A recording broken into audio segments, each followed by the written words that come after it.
Assalamualaikum warahmatullahi wabarakatuh.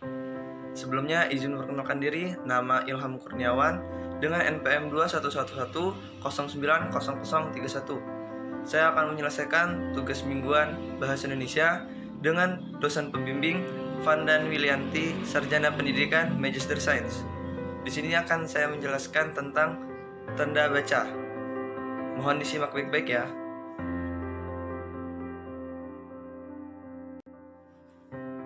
Yang pertama, tanda baca titik.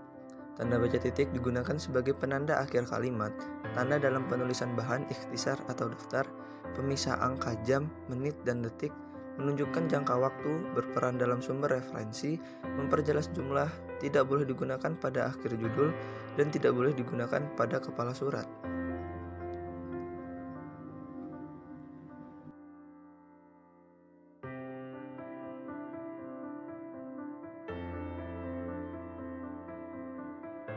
Yang kedua, tanda baca koma. Tanda baca koma digunakan di tengah kalimat, perbandingan kalimat, ataupun bisa digunakan memisahkan anak dan induk kalimat. Contoh, saya ingin membeli kamera, tapi saya tidak punya uang.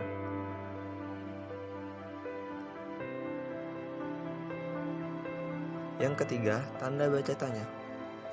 Tanda baca tanya digunakan sebagai untuk menanyakan sesuatu. Contoh, apa yang harus aku lakukan? Tanya.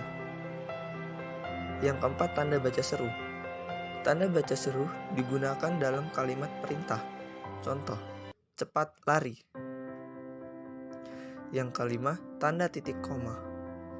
Digunakan sebagai pemisah kalimat. Contoh, ayah berkebun, ibu memasak, kakak bermain. Yang keenam, tanda titik dua. Tanda titik dua yaitu akhir suatu pernyataan lengkap sesudah kata atau ungkapan. Contoh, berikut contoh-contohnya. Selanjutnya, tanda hubung. Tanda hubung digunakan sebagai menyambung suku ataupun menyambung unsur-unsur. Contoh, hati-hati. Selanjutnya, tanda pisah. Tanda pisah digunakan sebagai membatasi penyisipan kata, menegaskan adanya keterangan aposisi. Contoh, saudaraku, Fulan dan Ulan akan berkunjung. Selanjutnya, tanda elipsis atau titik-titik. Tanda elipsis digunakan penulisan kalimat yang terputus-putus. Contohnya, sebab kemerosotan titik-titik akan diteliti semakin jauh. Selanjutnya, tanda kurung. Tanda kurung digunakan sebagai tambahan keterangan atau mengapit keterangan.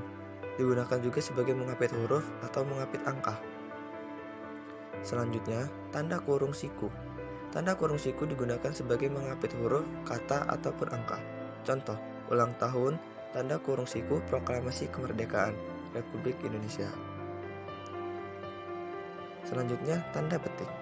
Tanda petik digunakan sebagai petikan langsung atau mengapit judul, ataupun juga bisa digunakan sebagai mengapit istilah. Contoh, dalam judul makalah.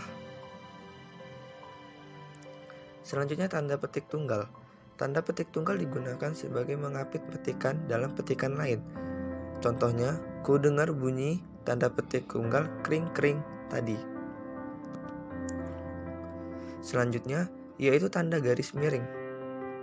Tanda garis miring dipakai dalam nomor surat dan kalimat pengganti kata hubung. Contoh dalam surat tanggal 12 tahun 2002 bulan 10. Contoh kata hubung mahasiswa atau mahasiswi. Selanjutnya, tanda apostrof menunjukkan penghilangan bagian kata pengguna kata khusus. Contohnya, lah, lama kulayangkan surat itu.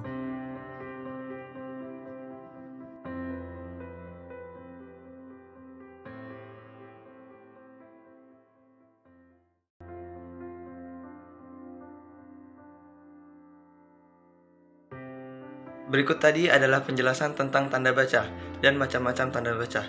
Semoga penjelasan saya bisa dapat dipahami dan bisa berguna untuk kita semua. Terima kasih. Wassalamualaikum warahmatullahi wabarakatuh.